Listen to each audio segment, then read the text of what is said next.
तर पैस लग्नाची चित्रपट ज्या वेळेला मी केला त्यावेळेला हा विचार केला होता की हा मुळात वेडा नाही आहे, हा नॉर्मल माणूस आहे आणि त्याने घेतलेले सोंग हे नंतर रिव्हील होणार आहे आणि मग ते कसं दिसेल, कसं वागेल, कसं बोलेल, मला पाहून काकल असं काहीतरी मी ते डिझाईन डोक्यात माझ्या आलं. ओंकार नावाचा तिचा मुलगा जो होता तो अतिशय लहान होता, तो थोडा असा थोडासा बोलायचा, तो साखरला काकल. तर ते जे शब्द सगळे जे त्याच्यामध्ये जे आलेले आहेत ते मी सगळे त्या ओंकारचे उचललेले आहेत. आमच्याही तंबाखूची मशीन लावायची, तर मी हेरून ठेवलेलं होतं की ज्या वेळेला आई मशिरी घेऊन बसेल त्यावेळेला आईकडे ह्या असं काहीतरी मागायचं असेल किंवा काहीतरी आपल्याला कबूल करून घ्यायचं असेल तर जायचं, कारण आई त्यावेळेला तंद्रीत असायची. चालू असायचं आई आज माझं म्हणून रामावर श्याम पिक्चर जाऊ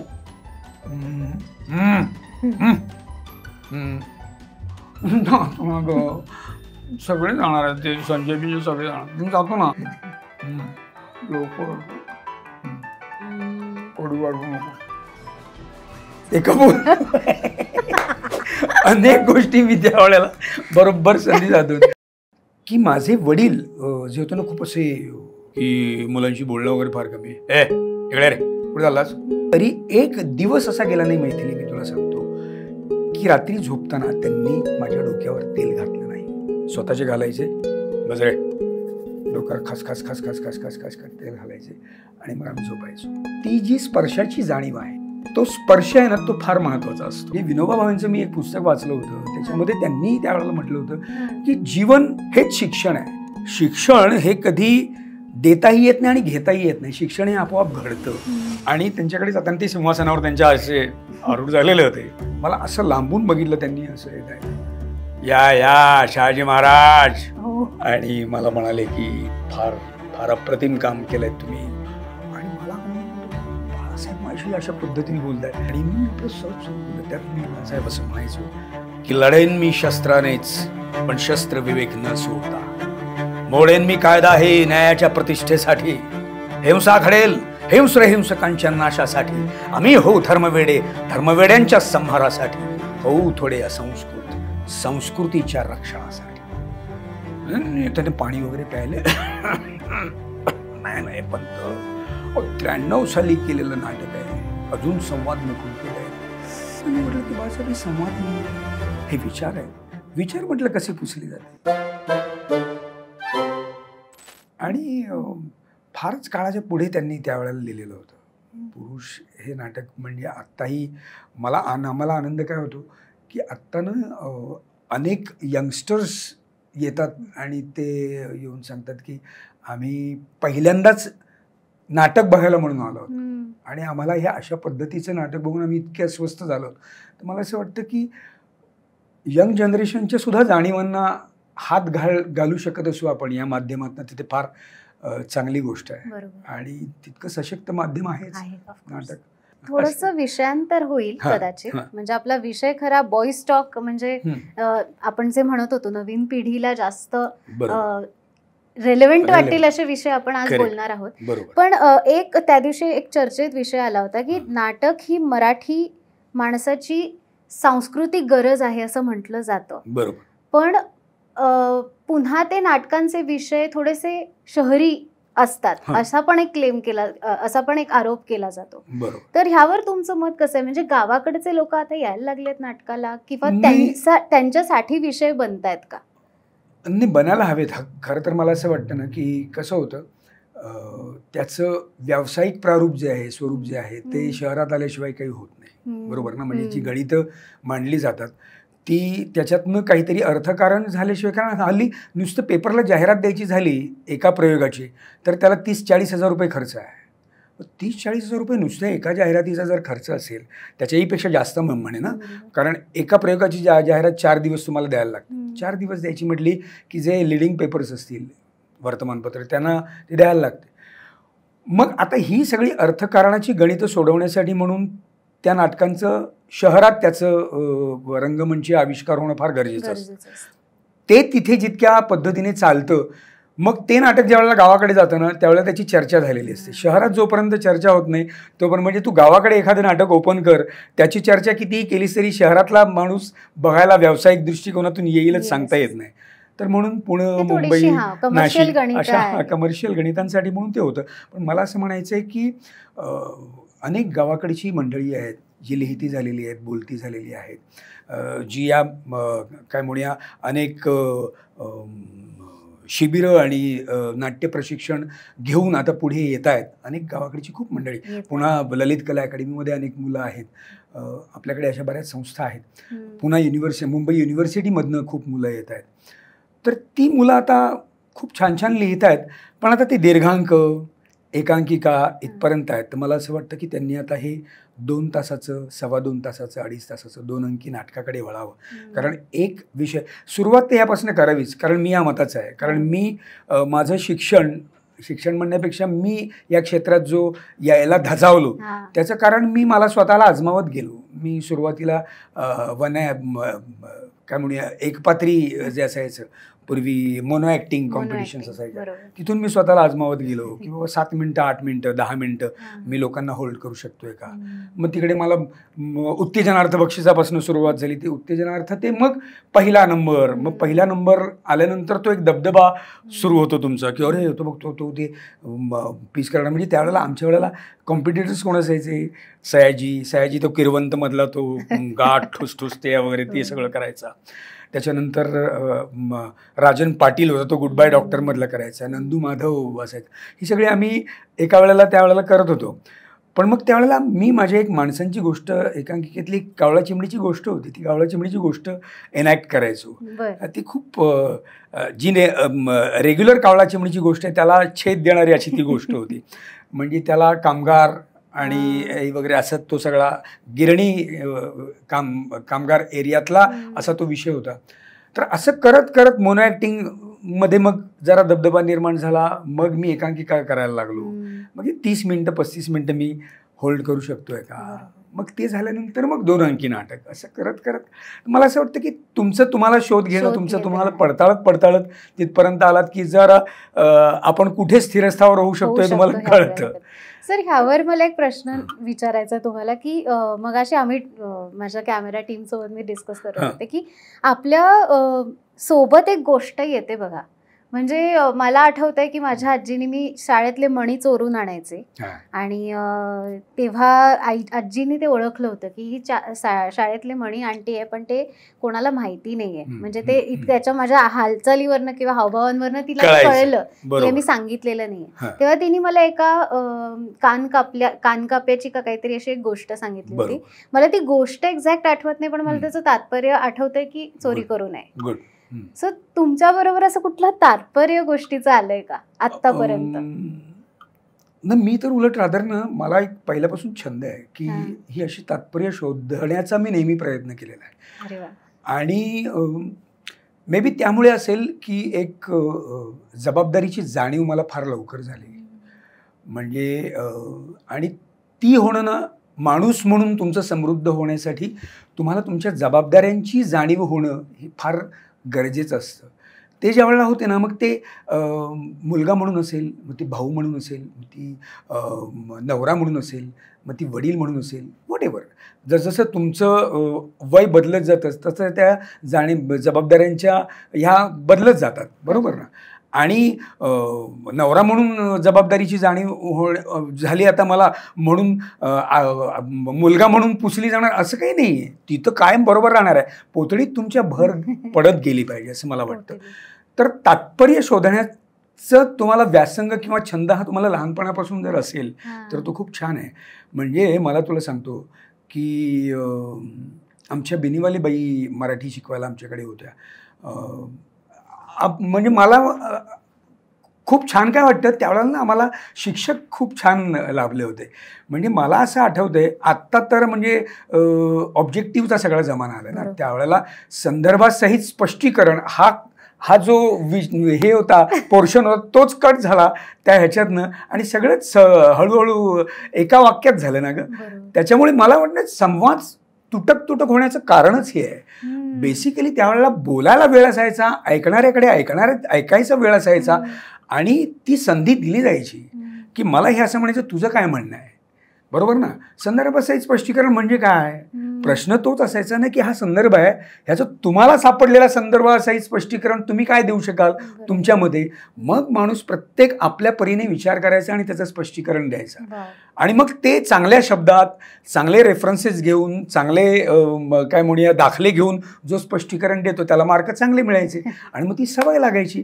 चांगले दाखले देण्यासाठी चांगलं वाचन करण्याची आवश्यकता होती, चांगल्या माणसांमध्ये तुमचा सहवास तुम्हाला वावरण्याची आवश्यकता होती. सो ह्या सगळ्या गोष्टी होत्या. तर ते हळूहळू कमी झालं. तर मला असं आठवतंय, आमच्याकडे मेकॅनो नावाचा एक धडा होता आम्हाला त्यावेळेला, आणि तो आमच्या बाईंनी इतका अप्रतिम शिकवला होता की त्याच्यात लग्न जुळतंय आणि लग्न जुळण्यासाठी कशा पद्धतीने दोन माणसं एकत्र येतात, दोन काय म्हणूया अपरिचित माणसं की ज्यांनी एकमेकांना आयुष्यात कधी बघितलेलं नाही, ओळखीचे नाहीत, अशी दोन माणसं एकत्र येऊन एक संसार आणि एका नव्या जीवनाला सुरुवात करतात. तर त्यावेळेला त्याच्यामध्ये एक उदाहरण होतं कप बशीचं, की कप आणि बशीचं काम काय, कपाचं काम काय. कपाचं काम आहे त्या चहाला थंड होऊ न देणं. तो जर जास्त गरम असेल आणि पिणाऱ्याला तो जरा निवणारा पाहिजे असेल तर बशीचं काम आहे त्याने तो निववावा आणि त्याला पाहिजे तसा तो पुरवावा. म्हणजे कप आणि बशीचं दोघांची कामं आणि कर्तव्यही त्यांनी पार पाडायची आहेत. तर ही विजोड कप बशी जर असेल तर कसा प्रॉब्लेम होतो आणि असं वगैरे. आणि ते आम्हाला पद्मिनी बेनीवाले आमच्या या बाईंनी इतका अप्रतिम तो धडा शिकवला होता. आता हा शाळेत शिकवलेला धडा आहे. पण ज्या वेळेला माझं लग्न झालं किंवा मी त्या बाबतीमध्ये विचार करायला लागलो त्यावेळेला माझ्या नेहमी डोक्यात असं होतं की म्हणजे त्यांनी तात्पर्य काय सांगितलं होतं की तडजोड आणि ॲडजस्टमेंट शिवाय आयुष्य नाही. हे वाक्य इथे कोरलं गेलं माझ्या बरोबर. हे कोरलं गेलं म्हणजे त्याच्यात मग मी ज्या वेळेला ऐश्वर्या वर्माचं लग्न झालं त्यावेळेला पहिलं माझ्या डोक्यात हे आलं की काही झालं तरी मला कुठल्याही बाबतीत अट्टाहास, आग्रही, दुराग्रही होऊन चालणार नाही आहे. मला कुठल्याही बाबतीमध्ये जर इकडनं अरे आलं तर मी लगेच कार्य करण्याचा मला अधिकार नाही किंवा करू नये, हे तेव्हापासून माझ्या डोक्यात होतं. त्याच्यामुळे मला कुठलंही जरी असं काहीतरी विजोड असं दिसलं की नाही की मला त्रास होतो की का विजोड आहेत, हे का एकमेकांना समजून घेत नाही आहे, असं मला सारखं वाटायला लागतं. सो हे आहे तात्पर्य. दुसरं मी तुला असं सांगेन की ज्या वेळेला आम्ही कलाकार म्हणून आमची कामं करतो, आमच्या भूमिका करतो, तर आमच्या व्यक्तिरेखा आम्हाला खूप काही शिकवून जात असतात आणि त्यातनं तुम्हाला तात्पर्य शोधता आली पाहिजेत. म्हणजे सगळ्यात मोठं तात्पर्य मी शोधलं होतं म्हणजे प्रत्येक नाटकात सापडतंच तुम्हाला जर तुम्ही बघितलं तर. पण मी तक्षकयाग नावाचं एक नाटक केलं होतं. म्हणजे तुला सांगतो की या नाटकाचा प्रयोग आम्ही 93 साली वगैरे केला आणि त्याच्यानंतर अनेक वर्षांनी मी राजा शिवछत्रपती मालिका केली. बाळासाहेब ज्या वेळेला आजारी होते नंतर त्यावेळेला ते त्याचे भाग पाहायचे काही यांच्याकडनं कॅसेट्स मागवून वगैरे. तर ते 7-7, 8-8 एपिसोड्स बघायचे आणि नितीन दादा घेऊन जायचे. तर ते सुरुवातीच्या भागांमध्ये शहाजी महाराजांचं मी काम केलेलं होतं तर ते होतं. तर बाळासाहेबांनी त्यांना विचारलं की अरे तुझ्या त्या शिवाजी मालिकेमध्ये शहाजी महाराज कोणी केलं तरी फार अप्रतिम काम केलं त्या माणसाने. म्हणजे त्यांना त्या संवादांच्या पलीकडे जाऊन काहीतरी सांगायचं असं कायम वाटत राहतं. डोळे इतके छान बोलतात. तर तू पुढच्या वेळेला घेऊन येणार आहेस भाग काही, तर त्यावेळेला त्यांना वेळ असेल तर घेऊन ये, मला बोलायला आवडेल त्यांच्याशी. तर दादानी मला फोन केला मला म्हणाले की असं आहे. तर म्हटलं की इतक्या मोठ्या माणसाने माझी आठवण काढली. मी म्हटलं की मला बाकी काही माहीत नाही पण कलेचा पुजारी आहे माणूस, कलेचा अतिशय मोठा चाहता माणूस आहे आणि त्याला खूप मान देणार आहे, तर मी येणार कोणत्याही परिस्थितीत. आणि आम्ही गेलो. तुला सांगतो त्यांनी बाळासाहेब बसलेले होते आणि सगळे मनोहर पंत आणि प्रबोधजी नवलकर वगैरे सगळे होते आणि त्यांच्याकडे जाताना ते सिंहासनावर त्यांच्या असे आरूढ झालेले होते आणि आम्ही असा तो एरिया कव्हर करत गडबड. त्यावेळेला माझी दाढी मिशी काही नव्हती, मी असाच होतो आणि मी आणि नितीनदादांच्या मागेने मी येत होतो. मला असं लांबून बघितलं त्यांनी, असं येत आहेत या शहाजी महाराज. माझ्या अंगावर आताही काटा आला आणि आम्ही येऊन असे बसलो समोर आणि मला म्हणाले की फार फार अप्रतिम काम केलं आहे तुम्ही. म्हणजे सारखं वाटत राहतं की तुम्हाला आणखीन काही बोलायचं आहे संवादांच्या पलीकडे जाऊन वगैरे.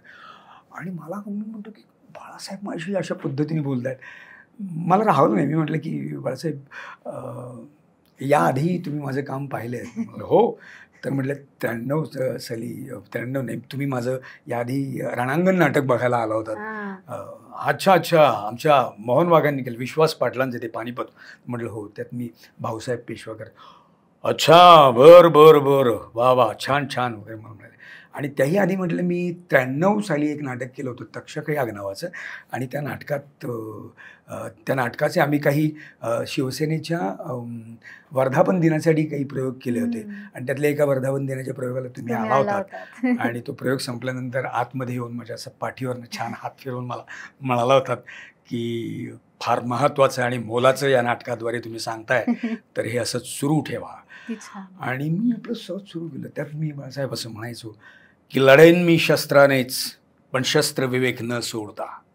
मोडेन मी कायदा हे न्यायाच्या प्रतिष्ठेसाठी. हिंसा घडेल हिंस्र हिंसकांच्या नाशासाठी. आम्ही होऊ धर्मवेडे धर्मवेड्यांच्या संहारासाठी. होऊ थोडे असंस्कृत संस्कृतीच्या रक्षणासाठी. आता राष्ट्रनिष्ठाच इतकी कडवी, इतकी जाज्वल्य व्हायला हवी की दहशतवाद्यांना राष्ट्रनिष्ठांचीच दहशत वाटायला हवी. माझा धर्म मेला तरी 72, पण हे राष्ट्र एकसंध राहायला हवं. आणि या मातीतून रुजून आलेली आमची संस्कृती जगायला हवी, जगवायला हवी. जे या मातीत राहत आहेत त्यांनी या मातीवर प्रेम करायला शिकायला हवं. कारण ही मातीच तुम्हाला अन्न देते, तुमच्या श्वासांना प्राणवायू देते. आपल्या लेकरांनी चालवलेल्या नांगराच्या फाळांनी ती आपला ऊर चिरून घेते आणि परत देते पेरलेल्या दरेक दाण्यागणिक 1000 दाणे. म्हणूनच तिने न मागता तुम्ही तिला द्यायला हवी निष्ठा. ज्यांना राष्ट्रनिष्ठा मान्य नसेल त्यांनी हे राष्ट्र सोडायला. असं म्हटल्याबरोबर बाळासाहेब डोळे लाल लाल तांबरले. अविनाश, हे साले शिवी घातली, लुंगे सुंगी आजूबाजूला फिरतात त्या सगळ्याला उठवून ठास. आणि म्हणाले की आणि सगळ्यांची धावपळ सुरू झाली. अरे काय दादा म्हणजे थांब जरा, मला काही कळे ना एकदम. त्याने पाणी वगैरे प्यायले. नाही पंत, 93 साली केलेलं नाटक आहे, अजून संवाद मुखोद्गत आहेत. म्हणजे तर मला काही सुचत नाही. मी म्हटलं की बाळासाहेब हे संवाद नाही आहेत, हे विचार आहेत. हे सावरकरांचे विचार आहेत, हे तुमचे विचार आहेत. विचार म्हटलं कसे पुसले जाते. तर मला म्हणायचं हे तात्पर्य आहे.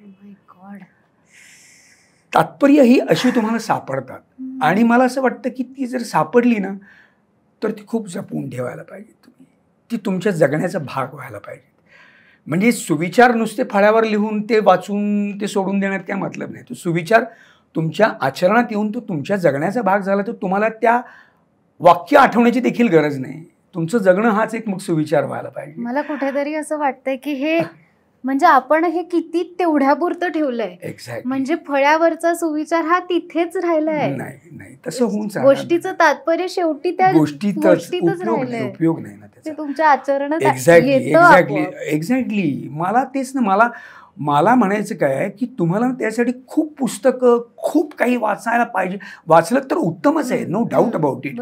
पण मला असं वाटतं की तुमचं जगण्याकडे ना तुमचं डोळे उघडे ठेवून तुम्ही बघितलं पाहिजे, स्वतःच्या आणि इतरांच्या देखील. ते केलं ना की प्रत्येक माणूस एक खूप मोठं पुस्तक असू शकतं, खूप मोठी कादंबरी असू शकते, त्याचं जगणं ते तुम्हाला वाचता आलं पाहिजे. आणि ते विनोबा भावे म्हणजे कसं होतं ना, कधी काळी वाचलेलं असतं, त्यातलं काहीतरी तुम्हाला लिहून ठेवायचं वाटतं ना, ते लिहून ठेवलेलं जे आहे ना ते तुम्ही इथे आणलं आणि तुमच्या जगण्याचा भाग केलात ना की मग पुन्हा ती वही चाळायची गरज राहत नाही. म्हणजे विनोबा भावेंचं मी एक पुस्तक वाचलं होतं, त्याच्यामध्ये त्यांनी त्यावेळेला म्हटलं होतं की जीवन हेच शिक्षण आहे. शिक्षण हे कधी देताही येत नाही आणि घेताही येत नाही. शिक्षण हे आपोआप घडतं. शिक्षण देण्या घेण्याची गोष्टच नाही. जसं तुम्ही व्यायाम केलात की सौष्ठव घडतं, तुमचं शरीर सौष्ठव, बरोबर. जेवलात की पोषण घडतं. तसं शिक्षण हे घडतं. ते तुम्ही डोळे उघडे ठेवून जीवन जगा तुमचं. तुमच्या जीवनातनंच तुम्हाला बऱ्याच काही गोष्टी सापडतील, त्या तुम्ही शिकला पाहिजेत. त्या शिकलात तर उत्तम आहे, नाहीतर मग काहीच नाही. अमेझिंग.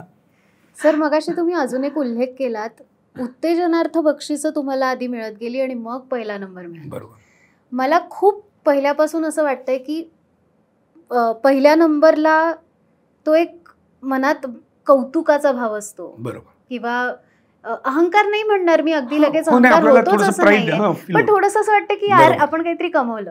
पण जेव्हा उत्तेजनार्थ असतं ना तेव्हा तुम्ही ढळत पण नाही, पण तुमच्यामध्ये तो एक कौतुकाचा ऍस्पेक्ट पण नसतो.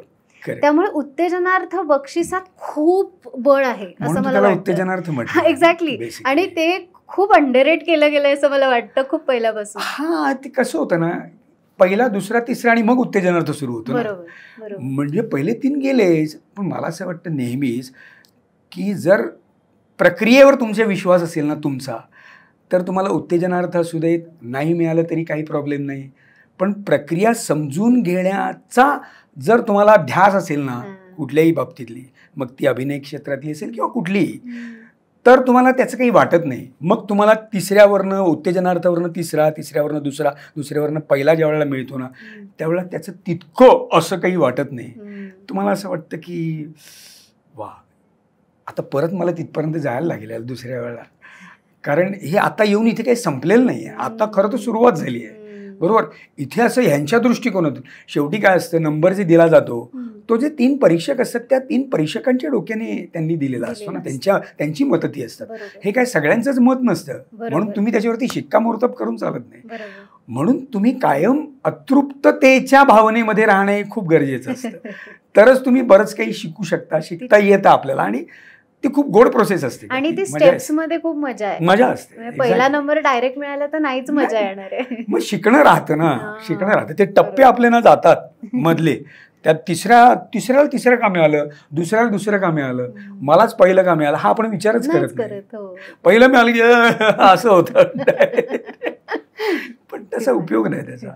अजून एक तुम्ही मगाशी उल्लेख केलात की तुम्ही बाळासाहेब ठाकरेंना भेटायला जेव्हा गेला होता तेव्हा तुमची दाढी मिशी नव्हती. म्हणजे दाढी मिशीचा काय संबंध आहे? नाही, म्हणजे मला असं म्हणायचं की बाळासाहेबांनी जे काही मला बघितलं असेल ते त्या वेशभूषेत बघितलेलं असेल ना, शहाजी महाराजांच्या दाढी आणि अमुक वगैरे. आता त्या वेशातला माणूस असा डायरेक्ट नुसता असा दिसला तर ओळखता येणं जरा कठीण आहे ना थोडंसं. तरी त्यांनी ते ओळखलं मला, याचं मला जास्त अप्रूप वाटलं. आणि मला या उल्लेखाचं अप्रूप वाटलं कारण हा व्हॉइस टॉक आहे ना, त्यामुळे मी एकदम दाढी मिशी ऐकले ओके. म्हणजे कारण तुम्हाला मी पहिल्यापासूनच दाढीमध्ये तर नाहीच बघितलं, मिशी होती तुमची, पण दाढीमध्ये असं फार आठवत नाही. नाही, मिशी होती माझी. पहिल्यांदा मिशी त्या शहाजी महाराजांच्या भूमिकेच्या वेळेलाच काढली. बाकी मी आधीची नाटकं वगैरे पण करायचो, मिशीवर मिशी शिकतो, अरे चल म्हणून मिशी नाही काढायची वगैरे असं करायचं. कारण मी कधीच बघितलं नव्हतं. पहिली मिशी मी काढली ती माझे वडील गेले त्यावेळेला काढली. हां, म्हणजे मी तुला ते एक दुसरं आणखीन एक सांगतो. तात्पर्याचा मगाशी आपल्याकडे विषय झाला होता. मला काय वाटतं ना की मी मगाशी ते सांगता सांगता बाळासाहेबांच्या याच्यापर्यंत आलो की माझे वडील जे होते ना खूप असे काय म्हणूया रागीट म्हणता येणार नाही, पण ती त्या पिढीतली जी मंडळी होती ना की मुलांशी बोलणं वगैरे फार कमी. इकडे रे, कुठे चाललास, हा संवाद, त्यांच्या संवादाची पद्धतीची. पण माझ्याबद्दल दुसऱ्याला सांगताना कौतुक करतील जे काय असेल ते, पण मुलाशी थेट संवाद तसा नाही. तर असे ते होते. तर असं कधी बोलले नाहीत ते माझ्याशी, तरी एक दिवस असा गेला नाही मैथिली, मी तुला सांगतो, की रात्री झोपताना त्यांनी माझ्या डोक्यावर तेल घातलं नाही. स्वतःचे घालायचे, गजरे डोक्यावर खस खस खस खस खस खस खस खस तेल घालायचे आणि मग आम्ही झोपायचो. हे प्रेम नाही तर काय? हा, मला असं वाटतं की ती जी स्पर्शाची जाणीव आहे, तो स्पर्श आहे ना, तो फार महत्वाचा असतो. जो नंतर तुम्ही किती छान बोललात, किती काय केलं, तरी तो एक मायेचा स्पर्श जो आहे ना, तो खूप महत्वाचा आहे. आणि तो त्या वयात त्या वयामध्ये मुलांना जर मिळाला ना, तर संवाद तसा झाला नाही तरी चालतो. म्हणजे हा शब्दाविना संवाद होता, आम्ही कधी बोललो नाही. पण त्यामुळे तुला सांगतो, ज्या वेळेला माझे वडील गेले, झोपेतच गेले माझे वडील, पहाटे गेले होते ते, आणि आदल्याच दिवशी मी काहीतरी हे करण्यासाठी म्हणून वडिलांना सांगूनच आदल्या दिवशी मी 7:30-8 वाजताच मी गेलो होतो. आणि मित्राकडे होतो. कुठे होतो ते फक्त वडिलांना माहिती होतं, कोणाला बाकी माहिती नव्हतं. मग आई वगैरे सगळं आले वगैरे. तर गंमत अशी झाली की सकाळी ज्या वेळेला ही घटना घडली आमच्या घरी, त्यावेळेला सगळ्यांना कोणी सगळं विचारतं की अवी कुठे, अवी कुठे, अवी कुठे. आणि मग माझी काही मित्रमंडळी शोधत त्यावेळेला मी दादरला एका मित्राच्याकडे आम्ही काही फिल्म्स वगैरे बघत होतो. तर तिकडे शोधत सकाळी आले माझे दुसरे मित्र. अरे तू कुठे चल चल चल म्हणून. काय झालं? त्याने तुझ्या वडिलांना हॉस्पिटलला ॲडमिट केलं. म्हटलं अरे काय? तो म्हणे हो चल चल चल चल चल असं म्हणून KMला ॲडमिट केलं. म्हणून आम्ही KMकडे तो लोअर परळला मी राहायचो. तर KMकडे परळला जायचं. तर म्हटलं इकडे घराकडे कुठे चालला तू? नाही आधी आईला भेटूया आणि मग जाऊया असं वगैरे. तर आम्ही चाळीत आलो. सगळी गर्दी गर्दी गर्दी. आणि आम्ही 350 स्क्वेअर फीटची जागा होती आमची. 14 माणसं एकत्र राहायचो त्यावेळेला. आणि ओटा असा आणि किचन वजा असं घर, आगे दुकान पिछे मकान, बरोबर तेवढंच असं. तर मी असं वळलो आणि वडिलांचं पार्थिव असं ठेवलेलं होतं आणि सगळे, आणि आई डोक्याजवळ बसलेली होती. आणि मला बघितल्यानंतर आईने पहिला हंबरडा फोडला की आता माझ्या अवीची बक्षिसं मी कोणाला दाखवणार. म्हणजे मला त्यावेळेला खूप बक्षिसं मिळायची, खूप काही व्हायचं. मला वडिलांनी अशी प्रतिक्रिया कधीच दिली नव्हती, अरे शाबास वगैरे असं काहीच कधी केलं नव्हतं. पण माझ्या अपरोक्ष त्या दोघांमध्ये हा संवाद होत होता, हे बोललं जात होतं. त्यावेळेला मी कोसळलो आणि तिथे मी निश्चय केला की मला ह्याच्यात काहीतरी करून दाखवायचं, मला हे काहीतरी करायचं, ह्याच्यात मला जमेल तेवढं मी काहीतरी, मला चांगलं जमेल असं मला काहीतरी करायचं आहे, असं एक ठाम ठरलं माझं. तर मला तेच म्हणायचं की तात्पर्य ही तुमच्या काय म्हणूया जगण्यात सुद्धा तुम्हाला सापडतात. पण तेव्हापासून मी हे तात्पर्य मनाशी उराशी बाळगलं की तुम्हाला शब्दांचीच गरज नसते, तुम्ही तुमच्या कृतीतनं देखील तुम्हाला जे पोचवायचं असतं ते पोचतं आणि ते मिळतं. पण म्हणून माझं वडील माझे कसेही माझ्याशी बोलले किंवा काही केलं तरी माझं वडिलांवरचं प्रेम काही यत्किंचित एवढं सुद्धा कमी झालेलं नव्हतं.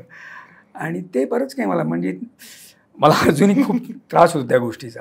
तुम्ही जे म्हणालात की वडिलांसोबतचं, म्हणजे आता हे तुम्ही मला वाटतं किती टीनेज वय असेल ना तुमचं? मी ग्रॅज्युएशन माझं झालं आणि म्हणजे 85 म्हणजे करिअर नाही बघितलं? नाही, अजिबातच नाही, सुरूच झालेलं नव्हतं. म्हणजे त्यावेळेला मी नुकत्याच स्पर्धा वगैरे खूप करत होतो. त्यावेळेला अनेक स्पर्धा तर अगदी 11वी-12वीपासून चालू होत्या, आंतरशालेयपासून सुरू होतं. पण असं त्यांनी कधी कौतुक असं कधी केलं नव्हतं, पण दुसऱ्याला सांगताना करायचं. पण मला वाटतं ते वडिलांचे म्हणजे सगळ्याच अजूनही चाललंय ते म्हणजे प्रथा की कदाचित मुलांसमोर कौतुक नाहीच करत वडील, पण ते बाहेर खूप कौतुक त्यांचं चालू असतं. आणि मग मुलांना असं कुठून तरी कळतं की अरे आपले वडील आपल्याबद्दल एवढं चांगलं बोलत होते. आणि हा जो एक अजून एक गोष्ट तुम्ही सांगितलीत की आईचा जो एक मीडिएटर भूमिका जी आई बजावत असते, प्रत्येकाच्याच बाबतीत तसं होतं की जेव्हा वडील स्ट्रिक्ट असतात, मग आई तू सांग ना, आई तू करून घे ना, हे जे असतं अगदी आईच असतं. आमची प्रगती पुस्तकं डायरेक्ट वडिलांपर्यंत गेलीच नाहीत. आई थ्रूच जायची, ना त्यांच्याकडे जा घेऊ. आमच्याकडे मी तुला सांगतो, त्यावेळेला गणेशोत्सवात चित्रपट वगैरे दाखवले जायचे, बरोबर ना. म्हणजे अर्धी माणसं इथे आणि अर्धी माणसं तिथे, मला त्याचं पण अप्रूव्ह पडायचं. कारण उलट्या त्या प्रोजेक्टरच्या ऑपोजिट साईडने बघितलं की चित्रपट सगळे लेफ्टी असायचे, डाव्या बाजूने असं सगळं ते असायचं, ती गंमत यायची. तर ते चित्रपट तिकडे आमच्याकडे माधव भुवन नावाचा एरिया होता, तिकडे खूप चांगले चांगले चित्रपट असायचे ग. तर तिकडे जायला द्यायची नाही, वडील वगैरे उशिरापर्यंत जायचं नाही वगैरे असं असायचं. तर मग आईला पाठवायचं, सांग तू सांग, नाही ते ओरडतात मला, मग नंतर तू अजिबात जायचं नाही. आहेत ना मी लता साधना त्यांना घेऊन जातो ना प्लीज असं वगैरे. आणि मला अजूनही आठवतं, आम्ही चाळीत राहायचो ना, आमची आई तंबाखूची मशीन लावायची. ओके. तर मी हेरून ठेवलेलं होतं की ज्या वेळेला आई मशिरी घेऊन बसेल त्यावेळेला आईकडे ह्या असं काहीतरी मागायचं असेल किंवा काहीतरी आपल्याला कबूल करून घ्यायचं असेल तर जायचं. कारण आई त्यावेळेला तंद्रीत असायची, फुल चालू असायचं. आई माझं म्हणून रामावर श्याम पिक्चर जाऊ,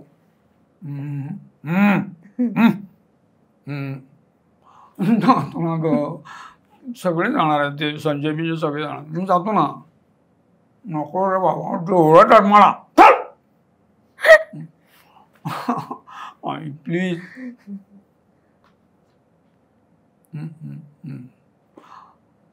लता आणि साधना घेऊन जातो ना प्लीज. लोक कडू वाढवू नको. ते कबूल. अनेक गोष्टी मी त्यावेळेला बरोबर संधी साधून, आता हे मला का तेव्हा कुठून कळलं मला सांग. पण रोज आई मशिरी लावायला बसली की आई कबूल करते ह्या सगळ्या गोष्टी.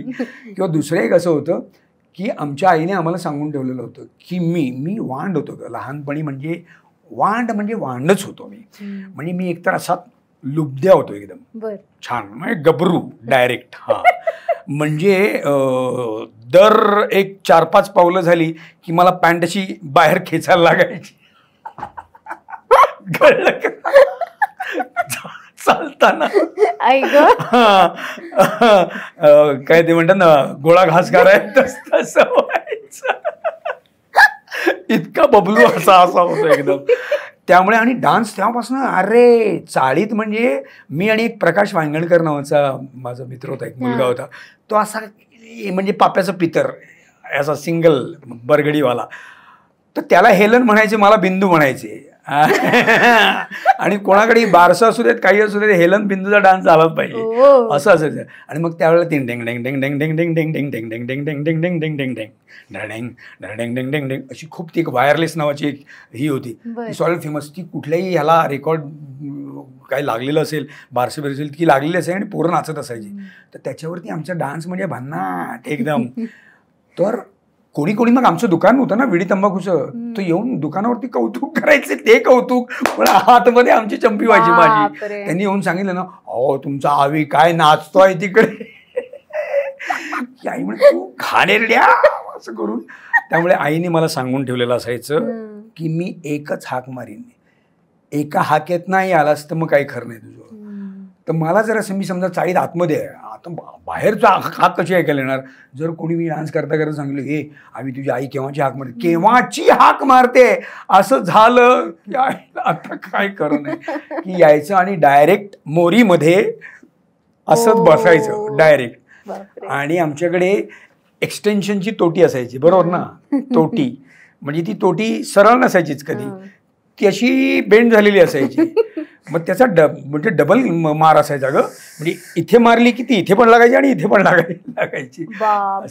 पण आईचं प्रचंड प्रेम होतं आणि माझंही आईवरती प्रचंड प्रचंड प्रेम. प्रचंड म्हणजे प्रचंड. माझ्याकडे शब्द नाही आहेत माझ्या आईवर माझं किती प्रेम होतं आणि आईचं माझ्यावर. कारण मी धाकटा होतो, 6 जण आम्ही, त्यामुळे शेंडफळ होतो. म्हणजे मी तुला सांगतो 7वी 8वीला असेपर्यंत आईचा पदर धरून मी ऋषी पंचमीला सुद्धा समुद्रावर तिकडे महालक्ष्मीला वगैरे जे जायचे तिकडे, तर तिकडे कपडे सांभाळायला मी असायचो या सगळ्या बायका आणि मी यांचे कपडे सांभाळायला यायचो. म्हणजे इतकं आईवर प्रचंड प्रेम होतं माझं. आणि आई गेली त्यावेळेला माझ्या खांद्यावरच गेली पहाटे 4-4:30 वाजता. तिला शेवटची उलटी झाली आणि असं मिडनाईटलाच तिला अटॅक आला. आणि मी आईच्या पायाला हात लावल्याशिवाय मी आयुष्यात आत्तापर्यंत कधीही घराबाहेर पडलेलो नव्हतो. म्हणजे मी जर घाई गडबडीत असं गेलो ना, लिफ्टने खाली गेलो किंवा जिन्याने खाली गेलो, लिफ्टवाल्या घरात मी फार नंतर आलो, पण असं गेलो तर माझ्या लक्षात आलं तर मी परत यायचो. आई काहीतरी काम करत पायाला हात लावायचो आणि पळायचो. सो मला त्याच्याशिवाय असं काहीतरी मला राहतंय असं वाटायचं नेहमी. आई गेल्यानंतर तर तुला सांगतो, ज्या ठिकाणी आई झोपायची मला खूप त्रास झाला. मी अनाहूतपणे मी तिथपर्यंत जायचो आणि आता नाही आहेस ग आई असं म्हणून मी त्या जागेला हात लावायचो आणि जायचो. तर मला असं वाटतं की हे इतकं पाहिजे तुमचं. आणि मला ना प्रेम करायला जे मला जी सगळ्यांवरती प्रेम ही संकल्पनाच इतकी भन्नाट आहे, भयंकर आहे की त्याने तुम्हाला जग जिंकता येतं. त्याने तुम्ही काही करू शकता. तुम्हाला दुसरं तुमच्याकडे काही नसेल, तुम्ही नंगे पुंगे फकीर असाल ना, पण तो एक ते अंतःकरण तुमच्याकडे असेल जगावरती प्रेम करणारं, तर तुम्ही कधीच गरीब होऊ शकत नाही मला असं वाटतं. आणि ते हे आईवडिलांनी शिकवलंय मला. तुम्ही पैशांपेक्षा माणसं किती महत्वाची असतात. ऑफकोर्स तेच महत्वाचं आहे. तेच महत्वाचं आहे. पैसा येतो जातो. पैसा काही फार काय म्हणूया ती माध्यम आहेत. ते तुम्हाला काहीतरी खरेदी काहीतरी घ्यायचं असतं म्हणून ते असतं. अपेक्षांशिवाय जे काय असतं ना ते प्रेम असतं. बदल्यात काहीतरी, त्याच्यात बदला नाहीये, मोबदला नाहीये, त्याच्यात नुसतं घ्यायचंय. तुमचे असे दोस्त किती जमले असतील मग? म्हणजे तुम्ही जे आता वर्णन करताय त्यावरनं असं वाटतंय की तुमची फ्रेंडशिप पण किती प्युअर असेल. आणि नाही, माझी ज्याच्याबरोबर, आता तू माझी मैत्रिणी झालीस ना, तू माझी मैत्रीण फॉर एव्हर. एकदा माझ्या संपर्कात माणूस आला की नाही, की जोपर्यंत तो ठरवत नाही की या माणसापासून लांब जायचं, तोपर्यंत मी लांब जात नाही. हाऊ स्वीट, खूप भारी आहे.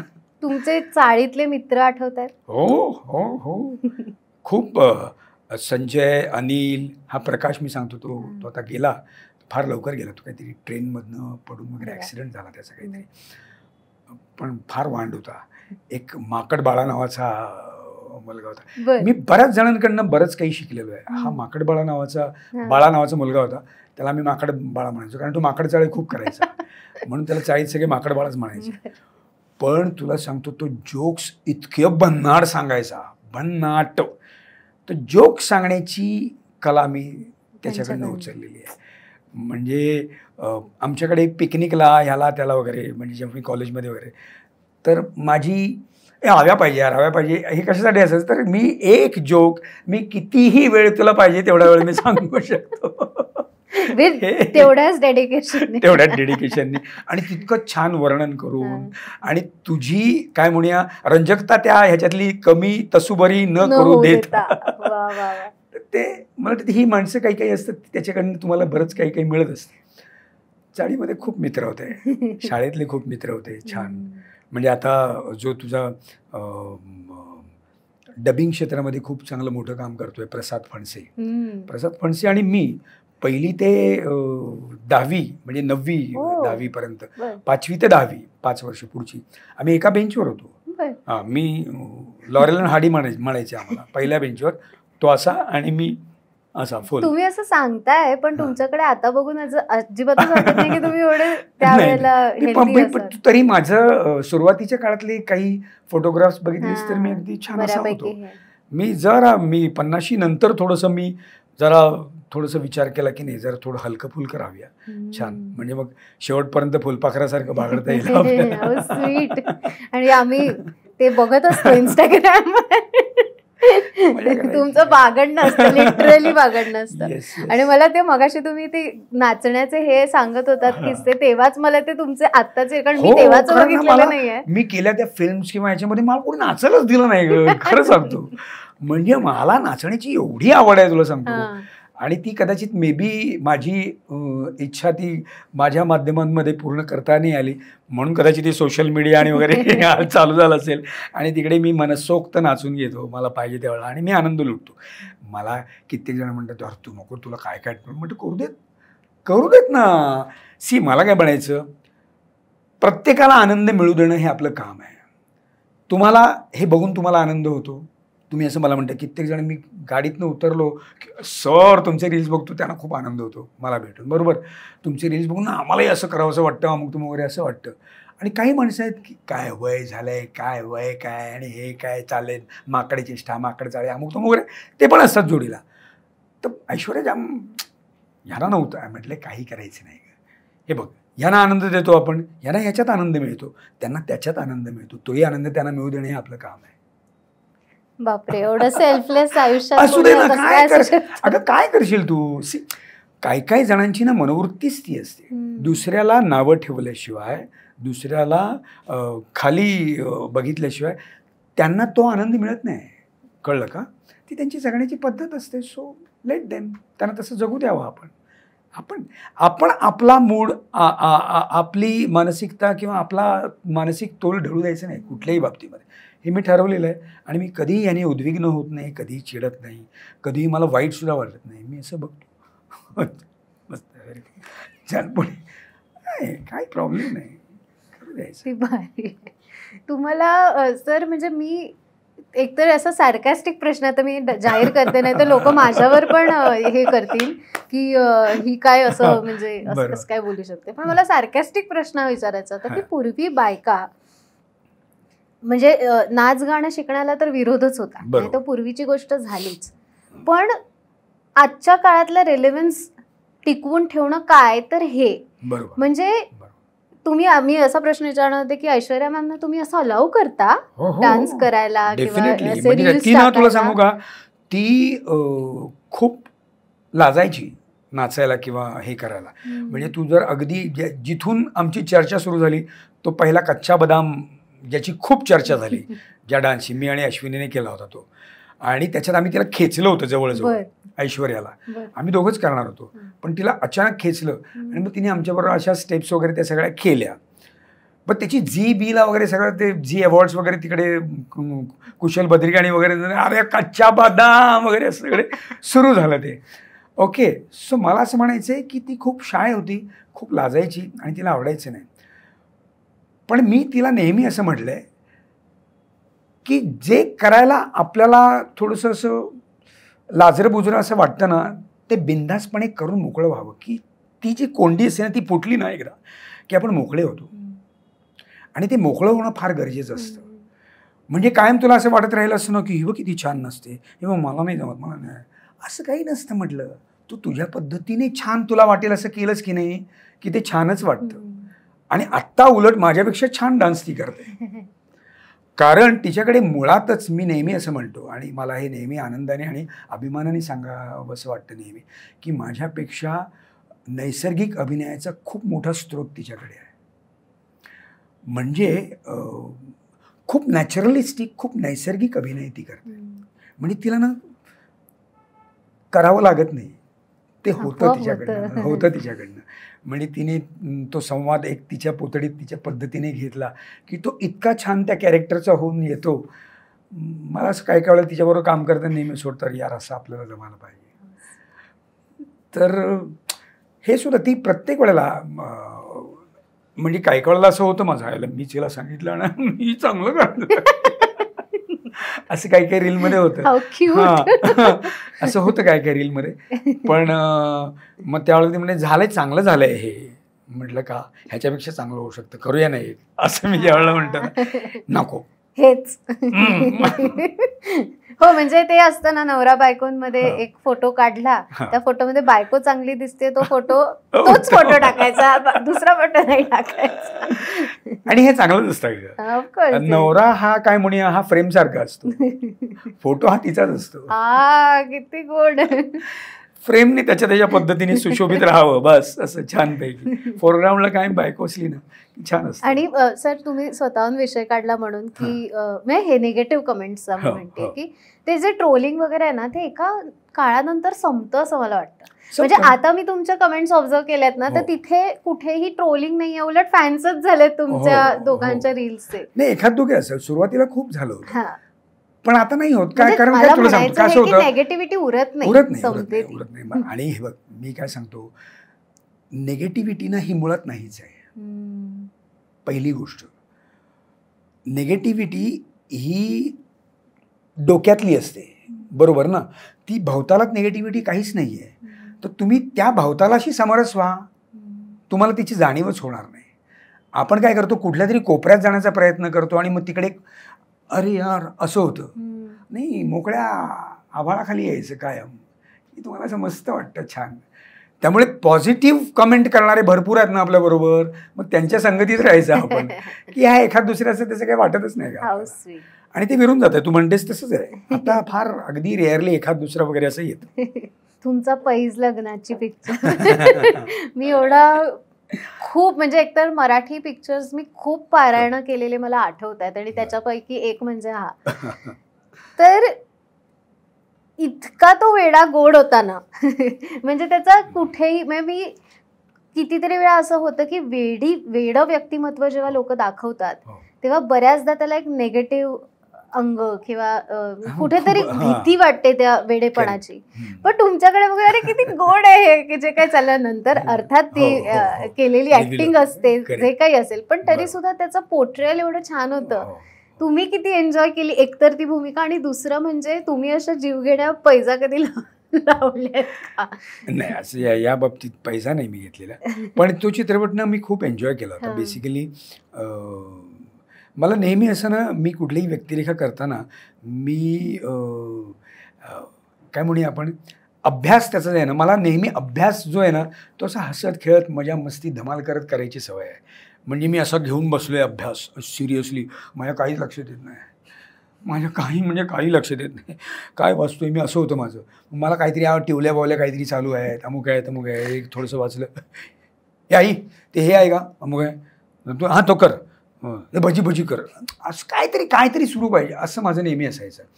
सो मी कधीच कुठलाही अभ्यास, मग तो व्यक्तिरेखेचा असो किंवा शाळेचा अभ्यास असो, मी असा खूप सिरियसली असा केलं नाही. तर व्यक्तिरेखांचा अभ्यास करताना सुद्धा ना माझा जो शोध असतो तो शोध नेहमी त्यावेळेला कसं व्हायचं, मी बसमधनं जातो आहे, ट्रेनने जातो आहे, अनेक माणसं दिसत आहेत अमुक तमुक वगैरे. तर पैस लग्नाची चित्रपट ज्या वेळेला मी केला त्यावेळेला माझी मोठी बहीण माझ्याकडे राहायला आलेली होती त्या दरम्यान, आणि तिचा ओंकार नावाचा तिचा मुलगा जो होता तो अतिशय लहान होता, तो तोतरा असा थोडासा बोलायचा, तो साखरला काकल काकल काकल असा करायचा. तर ते जे शब्द सगळे जे त्याच्यामध्ये जे आलेले आहेत ते मी सगळे त्या ओंकारचे उचललेले आहेत बेसिकली. मी म्हटलं की एकतर हा वेडा हा विचार केला होता की हा मुळात वेडा नाही आहे, हा नॉर्मल माणूस आहे, त्याला तिला प्रेमात पाडायचं आहे आणि त्याने घेतलेले सोंग हे नंतर रिव्हील होणार आहे, पण सुरुवातीला तो वेडा वाटलाच पाहिजे, तर त्याची गंमत आहे. बरं, एक मुलगी वर्षा उसगावकर सारखी मुलगी त्याच्या प्रेमात पडते आहे म्हणजे तो देखणा दिसला पाहिजे, तो छान दिसला पाहिजे, नाही तर जनरली त्या पद्धतीचे वेळे म्हणजे इथनं लाळ गळते आहे आणि असं काहीतरी विचित्र झालं असतं ना ते. तसं न होता तो खूप निरागस छान असा गोड गोंडस, पण त्याच्या डोक्यावर परिणाम झाला आहे असा कुठेतरी वाटला पाहिजे. तो त्याची क्यू करावीशी नाही वाटली पाहिजे, तो हवासा वाटला पाहिजे, त्याच्या मागण्या असतील तर त्या पूर्ण करूया आपण ह्या गोडमोलाच्या असं वाटलं पाहिजे. असं सगळं ते डोक्यात होतं. आणि मग ते कसं दिसेल, कसं वागेल, कसं बोलेल, फार हातापायाची जास्त हालचाल नाही करायची, बघताना पण असं खूप छान आई तू बस ना मला पण काकल असं काहीतरी मी ते डिझाईन डोक्यात माझ्या आलं आणि मी ते करत गेलो आणि ते झालं. आणि मग त्यामुळे तो ना खूप लवेबल झाला बेसिकली. नाहीतर जनरली करताना असं होतं बऱ्याच वेळेला की नाही जरी अशी येऊ दे, नाही इथून असे लाळे येऊ देत आणि मग असं काहीतरी वेडं विद्र असं काहीतरी, तसं नको. आमचे यशवंत भालकर त्याचे डिरेक्टर होते, त्यांना देखील ते पटलं आणि मग त्यांनी सुद्धा सांगितलं की नाही असंच आपण ह्याच्यावरती जाऊया. आणि कुठेतरी हेही डोक्यात होतं, कारण ती कथेचं तेच हे होतं, मूळ होतं की तो वेडा नाही, तो फक्त तो त्यांनी घेतलेला सोंग घेतलेला आहे. तुम्हाला रिॲक्शन कशा आल्या त्यावेळेस? म्हणजे तुला सांगतो त्यावेळेला तो खूपच झाला. त्या वर्षीचं बेस्ट ॲक्टर अवॉर्ड होतं मला महाराष्ट्र राज्याचं, आणि ते ठीक आहे, ते मी म्हणजे मला मिळालंही माझं फार मोठं भाग्य आहे. ती एक बाहुली येणं महाराष्ट्र राज्य सरकारची, ती फार तुमच्या काय म्हणूया बक्षिसांच्या ह्याच्यात ती असणं खूप महत्त्वाचं आहे. पण काय म्हणूया जनमानसाकडनं मला त्याचा जो खूप हे मिळतो आहे. अजूनही तुला सांगतो, अजूनही आत्ता किती वर्ष झाली, साधारण 2004 वगैरेला केलेला चित्रपट असेल तो, 2004-05च्या दरम्यान वगैरे, अजूनही 25-एक वर्ष झाली मला कोणीच, आम्ही खूप लहान तुमचा तो चित्रपट अजूनही ह्याच्यावरती सोशल मीडियावरती किंवा पॉडकास्ट याच्यावरती वगैरे पिक्चर तो चित्रपट पैस लग्नाची माझा बघितला जातो. आणि बघितलेली कित्येक मंडळी, तुमच्या पिढीची, तुमच्या नंतरच्या पिढीची, अशी कित्येक माणसं भेटतात, मुलं वगैरे. मला असं वाटतं काही रोल रणांगणसारखं नाटक मी बघितलेली माणसं आहेत. अनेक मी ह्या मावळ प्रांतात आलो, इकडे पुण्याला वगैरे आलो की अनेक माझ्या मुक्ता बघितलेली मंडळी अनेक जण आहेत की सर तुमचा मिलिंद वाघ या कॅरेक्टर सहित लक्षात राहिलेली मंडळी आहेत. सो खूप छान वाटतं असं. किती छान. तुम्ही म्हणालात मगाशी 2 वेळा असा उल्लेख आला तुमच्याच बोलण्यात की तुम्ही लहानपणी खूप वांड. सो खूपदा असं होतं, मी खूप उच्च प्रतीच्या घाणेरड्या शिव्या देऊ शकतो. म्हणजे असं नाही देऊ शकत मी, असं नाही येत कधी माझ्या तोंडात, पण मला येतात सगळ्या शिव्या. हो हो, लहानपणापासून की मग ते आता डेव्हलप? माझ्या वडिलांनी मला काय सांगितलं होतं, वडील माझे घाबरायचे का, तिकडे पाठवायचे का नाहीत. मी क्रिकेट कसं खेळलोय तुला माहितीये का? माझे वडील, माझ्या पाठीमागे सगळी वस्ती होती ना, ही अशा शिवाळ्या पोरांची वस्ती होती, संपूर्ण वस्ती तशीच. म्हणजे आय माय शिवाय काही सुरुवातच त्यांच्या वाक्याची कधी होणार नाही अशी वस्ती. त्यामुळे वडील त्या पोरांमध्ये जायचं नाही, अमुक तमुक असं नेहमी असायचं. पण माझा मित्रवर्ग आणि माझं सगळे अवतीभोवती तीच मंडळी, मी खेळू कुठे, त्यांच्याबरोबरच खेळणार. मी क्रिकेट तुला सांगतो खेळलोय. आमचं दुकान आहे ना, दुकानाच्या समोर अशी वाडी होती, बरोबर. त्या वाडीतनं आमच्या दुकानातनं वडिलांना दिसेल तो नॉन स्ट्रायकर एंड जो आहे तो दिसायचा, स्ट्रायकर एंड दिसायचा नाही. म्हणजे ते अगदी वाकून वगैरे बघितलं तर दिसायचं. मी बॅटिंग नेहमी केलेली आहे, मी रनर घेऊन बॅटिंग केलेली आहे. हा, कारण नॉन स्ट्रायकरांना दिसणार नाही. फिल्डिंग मी ह्या साईडला, त्या साईडला बॉल गेला तर तू बघ, माझा संबंध नाही. कळलं का? असा वेगळा क्रिकेट मी खेळलेलं, म्हणून क्रिकेट आवडायचं, पण मी कधी क्रिकेट दिसू नये असं ऍक्च्युली. त्यामुळे विषय काय होता आपला, विसरलो. हे की वडिलांच्या वांड होता तुम्ही, पण ते वडील मला नेहमी माझं तेच सांगण्यात यायचं की अरे, तर मी उलट नेहमी आई आहे म्हणून ते सांगतो तुला ऐकायला येत नाही मूर्खा, त्याच्यामध्ये जाऊ नको. ते मी म्हणायचो की त्यांना शिव्या येतात, ते मी त्या शिव्या देईन म्हणून तुम्ही घाबरता ना. मला चांगलं येते त्यांना मला शिकवू देत की, ते कधी मी शिकवणार? हा, मग ते मला एखादी चांगली गोष्ट येत असेल, मला एखादी काहीतरी नक्कल करता येत असेल, ते मी जाऊन त्यांना शिकवू देत ना. ते त्यांना आवडतं, ते बघतात. आमच्याकडे लाकडाची वखार होती. माझं खरं शिक्षण तिकडेच झालंय. माझं खरं शिक्षण तुला सांगतो, ज्या वेळेला मला वडिलांनी शिक्षा दिलेली आहे ना, शिक्षा, त्यावेळेला मला जास्त शिकता आलेलं आहे. कारण शिक्षा म्हणजे त्यांची काय असायची, आमच्याकडे पानाची गादी होती ना आमची, त्या गादीची मांडणी अशी असायची की हे इथे गिरायक वगैरे हे सगळं बरोबर, इथे सुपारीचा वगैरे तो टप असायचा, पानाचे हे वगैरे असायचे, आणि इथे तंबाखूचे असे रकाने असायचे मोठमोठे की ज्याच्यात काळी तंबाखू, पंढरपुरी, अमुक वगैरे हे ते वगैरे. इथे समोर विडीची केस असायची अशी बरोबर, आणि तिकडे गल्ला बिल्ला असा, आणि त्याच्या खाली ना असा एक खड्डा असायचा.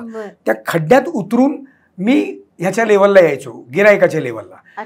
खड्ड्याच्या वरती चढलो आजूबाजूच्या याच्यावर की मी गिरायक खाली असायचं असं. त्यामुळे त्या खड्ड्यात उभं राहून त्या मालक जो असेल त्यांनी ते सगळा व्यवहार करायचा. माझी शिक्षा काय असायची, मी जर काही कुठे गिजलोय आणून त्याला बोलायचे की मला दुकानात घ्यायचं आणि ते खड्ड्यात बसवायचं, की मी खड्ड्यात बसलेलो असेल. पण खड्ड्यात बसल्यानंतर जी गिरायकं यायची, वेगवेगळ्या भाषांची, वेगवेगळ्या मनोवृत्तींची, वेगवेगळ्या प्रकृतीची, कोण बाबल्या, कोण म्हातारा असा यायचा, हे सगळे नक्कल करण्यासाठी मला मिळालेली कॅरेक्टर्स असायची तिकडे. कळलं का? ती वच्च्याची आई, आऊला कशाला बसवलंय तिथं, काय मस्ती केलीस की काय, हे सगळं मला तिकडे अनुभवायला मिळायचं. कळलं का? हे खरं शिक्षण माझं तिकडे व्हायचं. माझ्या शिक्षेतनं माझं ते शिक्षण.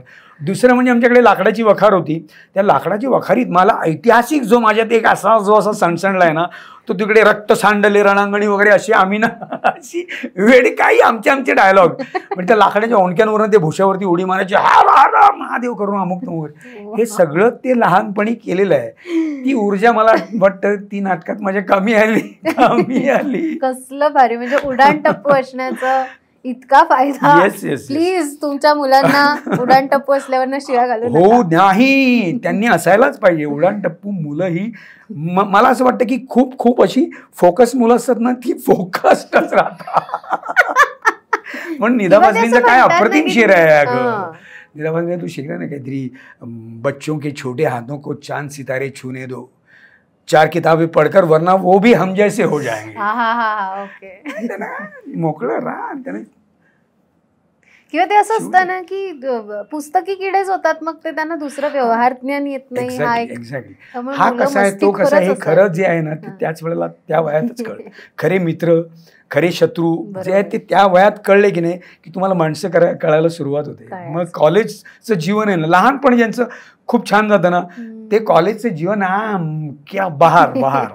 म्हणजे कॉलेजमध्ये तर म्हणजे मी समजा जर असा येताना दिसलो नव्हतं, आमचे वालसुंगे नावाचे, आता सर माफ करा, सर जर असे या फुटपाथनी येत असतील आणि मी समोर दिसतेस ते फुटपाथ बदलायचे.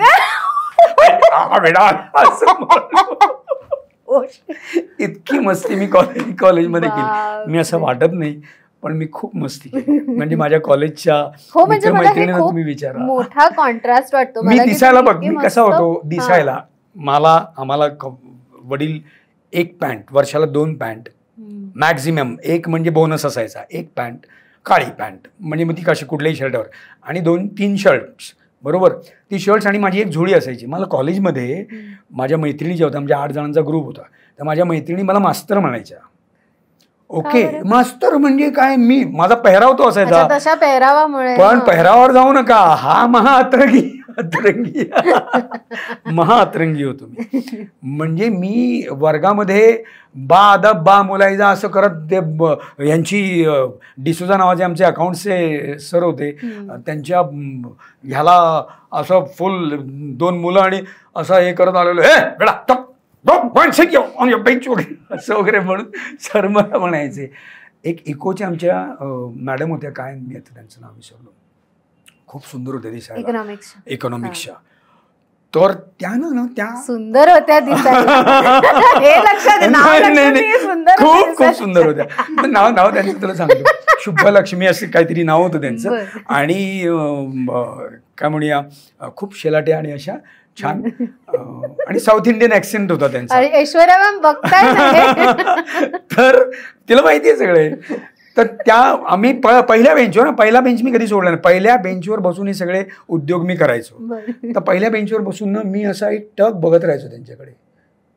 तर त्या बोलता बोलता असे ना, द इलॅस्टिसिटी ऑफ डिमांड असं करत त्या आल्या की नाही, की मी असं बघत राहायचो की आपलं कोणीतरी आपल्याकडे इतकं टक लावून बघतंय म्हणून त्याचं माणसाचं लक्ष जातं. आणि ते त्यांनीच म्हटलं की त्या अशा व्हायच्या की त्या गँगवेमध्ये घुसायच्या, म्हणजे 2 रोच्या मध्ये घुसायच्या. त्या गेल्या की मी पूर्ण वळू परत इतकं छळलंय का मी. म्हणजे पण अर्थात शाळेत होतो तेव्हा पण इतकी मस्ती केली तरी सुद्धा 10वीच्या नंतर शाळा सोडताना शाळेचा आदर्श विद्यार्थी होतो. कारण मी खूप सगळ्या आमच्या बाईंच्या लाडका होतो. खूप मस्ती केली तरी सुद्धा अभ्यासात खूप छान होतो. त्यामुळे अगदी पहिला नाही नंबर पण 3रा 4था असा नंबरवरती असं, कारण मला आनंद व्हायचा. पहिले 2 जाऊ देत, आपला 3रा 4था मस्त आहे असं, त्यामुळे मजा यायची. घरात विडीचं दुकान म्हणजे तुमचं घरचंच विडीचं दुकान, कधीच व्यसन नाही लागली? व्यसन नाही असं नाही, पण मी कधी अधीन नाही झालो त्याच्या. म्हणजे मी तुला सांगतो, मी तंबाखू खाऊन बघितलेला आहे, मी सिगरेट ओढून बघितलेली आहे कधीतरी, पण मला असं कधीच वाटलं नाही. म्हणून मी सांगतो ना की आमच्या पिढीचा फायदा असा झाला की खूप व्यसनाधीन झालेली पिढी पण आम्ही पाहिलेली आहे, आणि नवीन पिढी की जी खूप हेल्थ कॉन्शियस आहे. ह्या दोन्हींच्या सान्निध्यात आम्ही आलो. म्हणजे मी काही जण म्हणतात ना की आमच्या पिढीचं नुकसान झालं, ठीक आहे ना, नुकसान झालं, पण ह्या बाबतीमध्ये जगण्याच्या बाबतीमध्ये किती श्रीमंत झालो आपण. म्हणजे कधी आपण आनंद उपभोगला या सगळ्या गोष्टींचा, पण त्याच्या अधीन नाही झालो. का तर ही सगळी पुढची पिढी आपल्या डोळ्यासमोर आहे. अरे हे काय व्यायाम करतात, हे काय हेल्थ कॉन्शियस आहेत, हे जिममध्ये जातात, हे कसला डान्स करतात, किती फ्लेक्झिबल असतात, सकाळी कुठली काय काय काय काय काय म्हणतो त्याला ही वापरतात, काय काय खातात, कुठली हे ह्या सगळ्या गोष्टींमुळे ना मला असं वाटतं की मी नेहमी ह्या पिढीकडे जास्त कळलो जी आता हेल्थ कॉन्शियस आहे. आणि ती माझी मित्रमंडळी खूप जास्त झाली. म्हणजे ओम्या असेल, ओम्या माझा खूप चांगला मित्र होता. आम्ही जेव्हा उमेश कामत, सचित पाटील, रणांगणने मला ही खूप चांगली, म्हणजे रणांगणमध्ये आम्ही धुमाकूळ घातलेला आहे. आम्ही 17 जण होतो अगं, 2 मुली आणि 15 दिवाळखोर नट होतो आम्ही सगळे, मस्ती करणारे प्रसादोक. म्हणजे आम्ही इतकी मस्ती केलेली आहे. तुमचा राजन जोशी, अशोक समर्थ, नंदेश उमप, दीपक वेलणकर, सौरभ पारखे, काय म्हणजे मजा केलेली आहे आम्ही त्या सगळ्याच्यामध्ये. तर त्यामुळे असं वाटतं की आमच्या पिढीचा उलट जास्त फायदा असा झाला की आम्हाला जगायचं कसं जगलं पाहिजे हे यांनी पण शिकवलं, आणि कसं जगून झालेलं आहे. मग चांगलं कोणाचं झालं आहे, वाईट कोणाचं झालं आहे, भूतकाळ देखील तुमचा जर तितकाच ताजा तवाना जर तुमच्या समोर असेल तर खूप छान असतं. आणि आम्हाला दिसत होतं की यांचं नुकसान झालं आहे, इतके समर्थ नट, पण ह्या गोष्टींनी काय केलं यांचं, या वाटेला नाही आपल्याला जायचं. म्हणजे ती आपोआपच एक्झॅक्टली उदाहरणं समोर आली. Yes yes yes yes. त्यामुळे मी सगळ्याचा संपूर्ण सगळ्या गोष्टींचा आनंद घेतलेला आहे. अगदी मी कधीच ना करता नाही मी त्याचा कधी आस्वादच घेतलेला नाही वगैरे असं मी कधीच केलेलं नाही. मला वाटतं मर्यादित केलेली कोणतीही गोष्ट हेल्दीच आहे. एक्झॅक्टली. नाही, आणि तुम्ही ना कसं आहे माहिती आहे ना, तुम्ही त्याचा आनंद घ्या, सोडून द्या. तुमच्या शरीरावरती त्याचा तितकासा परिणाम होत नाही, होतो. त्याच्यावरती लिहिलेलंच असतं ना, cigarette smoking is injurious to your health. आहेच, आहेच. पण तुम्ही आनंद घेण्यासाठी कधीतरी आपले 2 झुरके म्हणजे मला पहिली सुरुवात तुला सांगतो, मी कॉलेजमध्ये होतो तरी सुद्धा मी कधी या गोष्टींच्या अधीन नव्हतो. पण पहिली एकांकिका मी केली फुलपाखरू नावाची, प्रदीप राणेंच्या लिहिलेली फुलपाखरू नावाची, त्यांची खूप गाजलेली एकांकिका. मी आणि चन्ना रुपारेलने आम्ही इप्टासाठी म्हणून हिंदीत ती केली, तितली नावाची. तर त्या एकांकिकेमध्ये मला पहिल्यांदा सिगरेट ओढायला प्रदीपजीने सांगितलं, सिगरेट ओढायचं म्हणजे तुम्ही भूमिकेसाठी. एक्झॅक्टली. मला त्यांनी सांगितलं की याच्यात, म्हटलं पण मी नाही ओढत सर, मी खरंच नाही ओढत. नाही ते ओढायचं, तुला असं छान मस्त तू सिगरेट ओढतोयस, आणि पहिलाच आपलं नाटकाचं ओपनिंगच ते आहे की तू असं सिगरेट ओढतोयस. आणि ती एकांकिका ना खूप अप्रतिम एकांकिका आहे. त्याच्यामध्ये ना संवाद नाही आहेत, त्याच्यात स्वगत आहेत, एकमेकांशी बोलत नाहीत कॅरेक्टर्स, ती आपलं बोलतात, पण तरी ती एकांकिका इतकी अप्रतिम आहे. म्हणजे उदाहरणार्थ समजा मी आता मैथिली असं पेन हलवेल आणि मग असेल खुदकन असं तो बोलतो आणि ती करत असते, अशी ती एकांकिका आहे. अरे अप्रतिम एकांकिका आहे. तर त्याच्यामध्ये ते म्हणाले की सुरुवातच आपल्याला अशी करायची, एक गझल लागलेली आहे, रंजिशे सही, आणि पडदा उघडतोय आणि तो सिगरेट ओढत बसलेला आहे, असा खिडकीजवळ उभा आहे, आणि दिलीप कुमार स्टाईलने तू बोलायचं, सिगरेटकडे बस. इस धुएं के असर से बाहर के मच्छर तो उड़ जाते हैं, पर जो दिल में छिपे मच्छर है उनका क्या होगा, वो तो डसते हैं, काटने को दौड़ते हैं, असं वगैरे. तर मला ते इंटरेस्टिंग वाटलं, खूप अरे छान आहे हे, मस्त सिगरेट न ओढता हे केलं तर मजा नाही येणार, म्हणून मी त्यासाठी सिगरेट ओढायला सुरुवात केली. पण अर्थात तेवढ्यासाठी. Wow, amazing. म्हणजे मला सिगरेट ओढण्याचं तुमच्याकडे आहे असं हा केवढा भारी अनुभव आहे. पण किती मला मजा यायची माहिती ना, मला खूप आवडायचं असं ते असं तो धूर. आणि मग त्यावेळेला मी ते असे गोल गोल ती काय राऊंड करतात ते पण काढ ना, कळतो कसं एवढा धूर कसा सापडतो. पहिल्या ओढण्यात कसं काय येणार एवढं, त्यांनी शिकवलं तुम्हाला पण ते सगळं. Oh my God, amazing. याला म्हणतात डेडिकेशन. अमेझिंग. सर, तुम्ही रिस्क कोणती घेतली, म्हणजे तुमच्या आयुष्यातली सगळ्यात मोठी रिस्क म्हणावी तर तुम्ही कोणती घेतली?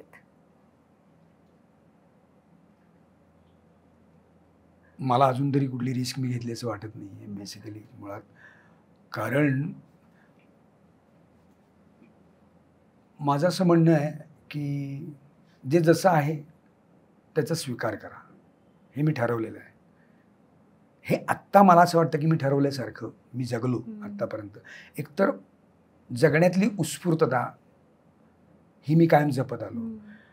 म्हणजे मी खूप विचार करून कुठलाही निर्णय फार क्वचित घेतो, अदरवाईज मला त्यावेळेला इम्पल्सिव्ह मी खूप आहे. हां, त्यावेळेला मला ते सुचतं आणि ते जे वाटतं ना ते म्हणून मला ना मी ठरवत नाही. तू बघितलं असशील, तू मला जर इतके वेळा आपला संवाद साधला गेला असेल तर मला त्या वेळेला मी तुला हो म्हटलं की मी हो आहे. त्या वेळेला मला मी फार आता मी बघतो माझी डायरी बिरी हा काही मुद्दाच नसतो. मी ज्या वेळेला तुला हो म्हणतो ना त्यावेळेला मी जग उलथं पालथं करेन बघ, पण मी तिकडे येणार मग काही झालं तरी. त्यामुळे माझं तसं आहे ते. त्यामुळे मी रिस्क हा फॅक्टर मी आयुष्यात फार काय म्हणूया त्याला फार स्थान दिलेलं नाही. आणि त्यामुळे रिस्क कुठल्याही गोष्टीची मला वाटलीच नाही कधी. म्हणजे माझ्याकडचे पैसे संपल्यावर बापरे आता काय करायचं असं मला कधी झालंच नाही. म्हणजे माझं प्लॅनिंग आपोआप त्या पद्धतीने होत गेलं. बघ ना, म्हणजे मी ज्यावेळेला आयुष्याला सुरुवात केली त्यावेळेला आम्ही या क्षेत्रात आलो त्यावेळेला मी नोकरी पण करत होतो, BST जॉब करत होतो. BSTचा जॉब होता, पगार होता, तो पगार मी घरी द्यायचो आणि उरलेल्या वेळात जे काय मी हे करायचो त्याचे पैसे देखील जास्तीचे काय असतील ते मी कामासाठी असतील ते, बाकी मला लागतील तेवढे. ओके. पण त्याच वेळेला मी अनेक गोष्टी शिकता शिकता मी हे सगळं केलेलं होतं. म्हणजे मी कधी नाटकावर तर नाटकावर अवलंबून नाही राहिलो, चित्रपट ते चित्रपटावर अवलंबून नाही राहिलो. मी सगळ्या माध्यमांमध्ये तितकंच तोलामोलाने मी काम केलं, पण ते पूर्ण डेडिकेशनने, पूर्ण त्याला मला 100% न्याय देता आला पाहिजे या पद्धतीने. मी डबिंगसुद्धा खूप केलं. म्हणजे मी माझं अख्खं लग्न माझ्या डबिंगच्या पैशावरती, ते सुद्धा चेक पेमेंट नाही, नुसतं कॅश पेमेंट जे यायचं ते मी डायरेक्ट मी सासूबाईंकडे पाठवून द्यायचो डोंबिवलीला आणि सांगायचो हे एक अकाउंट उघडा आणि तिकडे हे पैसे साठवा, जेव्हा आमचं लग्न होईल त्यावेळेला आपण हे सगळे पैसे खर्च करायचे आणि त्यातनं तुम्ही खर्च नाही करायचं, मीही खर्च नाही, असं आपण ठरवूया. आणि मग तिकडे जेवढे साठतील ते सगळे संपवायचे. माझं अख्खं लग्न थाटामाटात मी त्या पैशातनं मी सगळं केलेलं आहे. सो त्यामुळे मी तेही करत आलो, हेही करत आलो. त्यामुळे ना मला असं कधीच नाही झालं की अरे कामच नाही, आता काय करू, असं मला कधीच होत नाही. मी ज्यावेळेला मला मोकळा वेळ असतो त्यावेळेला मी वाचन, माझं काय जे आनंद घ्यायचा असतो त्या गोष्टी करणं. त्यामुळे एकतर मोकळा वेळ मला मिळतच नाही. मला दिवसात 24 तास मला कमी पडतात. मला असं होतं ना की आता बघ ना, सकाळी उठल्यानंतर रात्री झोपायचं कधी आणि उठायचं कधी, बरोबर. उठल्यानंतर मला 2 ते 2.5 तास माझ्या स्वतःसाठी द्यायचे असतात मला. म्हणजे उठल्यानंतर एक अर्धा पाऊण तास चालणं, मी तरी तास सव्वा तास चालायचो. ते डॉक्टरांनी सांगितलं मला, एवढा कार्डिओ होतोय तुझा, बास झाला आता. म्हणून मी ते कमी केलंय आणि आता अर्धा पाऊण तास मी त्याच्यावरती आणलंय. पण ते झाल्यानंतर माझे एक्सरसाइज त्याला अर्धा पाऊण तास, म्हणजे तो एक सव्वा तास तिकडे होतो. तो झाला की पाऊण तास योगा प्राणायाम विदाऊट स्किप. हे स्किप करून माझा दिवस सुरूच होत नाही. त्यामुळे 2.5 तास मला देता यावेत याच्यासाठी माझा आदल्या दिवशीचा सगळा प्लॅनिंग माझा चाललेला असतो. अरे मला झोपायचं आहे कधी, अमुक काय कधी. पण तसं होत नाही. आता बघ ना, 2:30-3 वाजता तू प्रयोग संपल्यानंतर तू झोपणार आहेस कधी आणि उठणार आहेस कधी. मी आता उद्या तुला सांगतो, सांगलीला आम्ही 8 वाजता पोहोचू. 8 वाजता पोहोचल्यानंतर सुद्धा काही तासभर गाडीत जी काय झोप होईल ती, पण त्याच्यानंतर उठून सुद्धा मला हे जे 2 तास द्यायचे ते मी देणारच. मी उठल्यानंतर मला कामाला जायच्या आधी 2 तास मी ठेवलेलेच असतात बाहेर पडायच्या आधी. सो त्यामुळे मला रिस्क ही कुठल्याही बाबतीत मी कधी घेतली नाही आणि मला जाणवली नसेल मे बी या सगळ्यामुळे की अरे रिस्क आहे याच्यामध्ये, तू काय करतोस. पैसे, मी तुला सांगतो, माझे खूप चांगले मित्र, माझ्या पैशांचं नियोजन करणारे चांगले मित्र मला भेटले. सुहास जोशी म्हणून माझा एक खूप छान फायनान्स कन्सल्टंट आहे की तो स्वतःहून आम्याच्या मित्राचे वडील असे ते होते शाळेत एकत्र. त्यामुळे ते एकदा आम्या म्हणजे मुलगा, तो आला एकदा आणि तो मला म्हणाला की असं असं आहे, मी असं करतो, तर मी काही करू शकतो का. म्हटलं अरे व्हेरी गुड. मी तोपर्यंत करत होतो आपल्या चोपडीत लिहून बिहून ठेवून वगैरे सगळं करायचं. माझं म्हणणं नेहमी असं, आम्ही प्रोडक्शन सुद्धा करताना तसंच केलं. मी माझ्या प्रोडक्शनतर्फे चित्रकथीसारखी दूरदर्शनला मालिका केली, आम्ही निर्मिती केली, ज्याला महाराष्ट्र मटा सन्मानचे 7 पुरस्कार मिळाले होते त्या वर्षीचे. वैभव चिंचाळकरने डिरेक्ट केली होती ती, वेगवेगळ्या कथांवरची होती. आणि तर तिथे पण मी त्यांना सांगितलं होतं आपल्याला मिळत आहेत किती एवढे, जर 2.5 लाख मिळत आहेत आपल्याला तर 2,49,999 पर्यंत तुम्ही खर्च करू शकता. 1 रुपया खर्च करू नका, 1 रुपया ठेवा, बाकी तुम्हाला काय करायचं ते करा. म्हणजे आपण लॉसमध्ये कधी जाणारच नाही, हे मी त्यांना सांगून ठेवलेलं आहे. ही रिस्कच झाली की सर. हो, पण मला त्याच्यातनं काय नाही, मी आनंद घेतला त्याचा. पैसे मला किती मिळाले, मी ना हिशोब त्या बाबतीतनं मी कुठल्याही गोष्टीचा कधी केलाच नाही. येतंय किती, जातंय किती, मला खूप छान जगता येतंय ना, एवढंच मी बघितलं. That's all. तुम्हाला अभिमान कोणत्या गोष्टीचा वाटतोय या क्षणाला? अभिमान मला या गोष्टीचा वाटतोय की मी आत्तापर्यंत कुठलीही खेद खंत न बाळगता मी जगलो, या गोष्टीचा मला आनंद वाटतो. कुठल्याही गोष्टीची माझ्या मनामध्ये आत्तापर्यंतचं जे जगलो आहे त्याचं मला कधी काही काय म्हणूया मी रिग्रेट नावाची गोष्टच नाही माझ्या आयुष्यामध्ये. आणि रिग्रेटसारखी महाभयंकर गोष्ट नाही आहे. तुझ्या मनामध्ये एखाद्या गोष्टीचा रिग्रेट येणं की अरे मी का केलं, हे मी का करतोय, मी असं का वागलो. एक तर तुम्ही चांगलेच वागा, म्हणजे तुमच्या मनामध्ये काही येणारच नाही. तुम्ही कधी कोणाला दुखवू नका, म्हणजे तुम्हाला तो रिग्रेट येणार नाही. छान राहा ना, मस्त, काय प्रॉब्लेम आहे, काहीच प्रॉब्लेम नाही. त्यामुळे मला त्या गोष्टीचा खूप अभिमान आहे की आत्तापर्यंत मी जे जगलो, सामान्य माणूस असेल म्हणा आणि सामान्य माणूस म्हणून जगलो, ह्याचा मला खूप अभिमान आहे बेसिकली. कारण काय होतं ना, तुम्ही एखादा पेहराव किंवा एखादे हे चढवता किंवा काय म्हणूया, आता मी नट म्हणून जो वावरतो तो काही क्षणापुरता असतो ना. अदरवाईज मी एक माणूस आहे ना, तर जे तुम्ही असता तसं तुम्हाला खूप छान त्या पद्धतीनेच संपूर्णतः तुम्हाला जगता आलं ना तर ते खूप छान आहे. आणि तसेच गेलात वरती तर उत्तमच असतं. ते भारी. तुम्ही मगाशी म्हणालात की तुमचा योगा किंवा तुमचा प्राणायाम तुम्ही चुकवत नाही, आणि मला वाटतं हे तुम्ही दोघं शेअर करता मोटिवेशन. कारण ऐश्वर्या मॅम पण तेवढ्याच डेडिकेटेड आहेत व्यायामासाठी. सो तुमच्या एका मुलाखतीतच मी ऐकलं की तुमच्यामध्ये एक पिढीचं अंतर आहे. बरोबर. 8 वर्षाचं अंतर आहे. तर एकतर हे फील्ड असं आहे ना की त्याच्यामध्ये नातं टिकवणं कठीण वाटतं एखाद्या बाहेरच्याला. किती कठीण असतं किती नाही मला माहिती नाहीये, पण खूप डिवोर्स होताना, म्हणजे अर्थात ते काही फक्त तुमच्या फील्डमध्ये होतात असं नाहीये, सगळीकडेच आहे. आणि आजच्या काळात तर डिवोर्स राईट. पण मला आवडेल तुम्ही सांगाल तर की हे नातं टिकवणं आणि ताजं ठेवणं हे कसं जमलंय तुम्हाला आजपर्यंत? मला असं वाटतं ना याच्यावरचं म्हणजे आम्ही दोघांनी जे केलेलं आहे ते की तुम्ही एकमेकांची खूप ओळख करून घेण्यापेक्षा ना बरंचसं अनोळखी राहणं खूप गरजेचं असतं. Okay, very interesting. हां, तुम्ही आपापल्यासारखं एकमेकांची ओळख नका करून घेऊ की मला हे पण कळलं पाहिजे, मला ते पण कळलं पाहिजे, मला अमुकच झालं पाहिजे, ही असं का वागते, ही असं का करते, हे असं गरज नाही.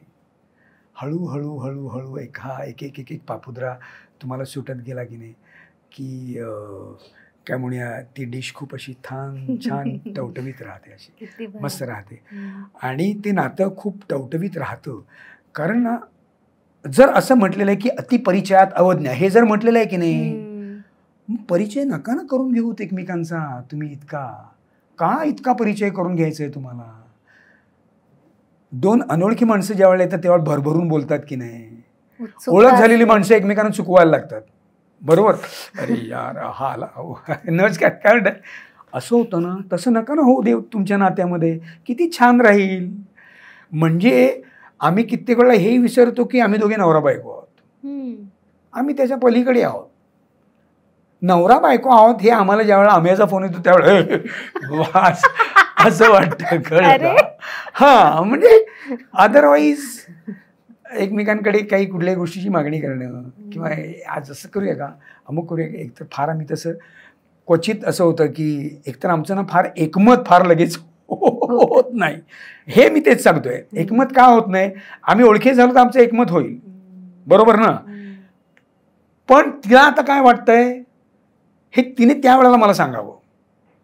म्हणजे आमचं ठरलं की आपण आता इकडे जाऊया, कुठे बँडस्टँडला जाऊया. व्हेरी गुड, चलो. गाडी काढली आणि आता हायवेने जायचं की लिंक रोडने जायचं, पोचायचं तिकडे. समजा मी हायवेकडे जायला असं तिकडून कशाला, मी काही न बोलता इकडून जायला सुरुवात करतो. आलं का लक्षात? सो मला असं म्हणायचं आहे की हे दरवेळेला मीच करतो असं नाही, अनेक बाबतीमध्ये ती देखील करते. आता हे आम्हाला माहिती झालं आहे की कुठल्या वेळेला कोण काय मुद्दा उपस्थित करू शकतं. एवढं इतक्या वर्षाच्या सहवासाने तर होतच डेफिनेटली. तर तेवढंच, पण त्याच्या पलीकडे आम्ही फार ओळखीचे होत नाही एकमेकांना, आणि ते फार महत्त्वाचं आहे. तर मला असं वाटतं की तुम्ही लग्नानंतरच म्हणूया आपण, कारण आपल्याकडे नात्याचा शिक्कामोर्तब जो आहे तो लग्नानंतरच होतो. त्याच्या आधी मी म्हणेन लिव्ह इन रिलेशन वगैरे हे सगळं आता आलंय. हो, ते फार पूर्वी नव्हतं. आता ओळख करून घ्यायला ते देखील असावं लागतं. मला असं वाटतं की आम्ही ज्या वेळेला बोललो तेव्हापासून ते लग्न होईपर्यंत किंवा आम्हाला एकमेकांविषयी वाटायला लागलं होतं तेव्हापासून ते आमचं लग्न होईपर्यंत 2.5 वर्ष ते 3 वर्ष आम्ही त्या फेजमध्ये होतो. बरोबर.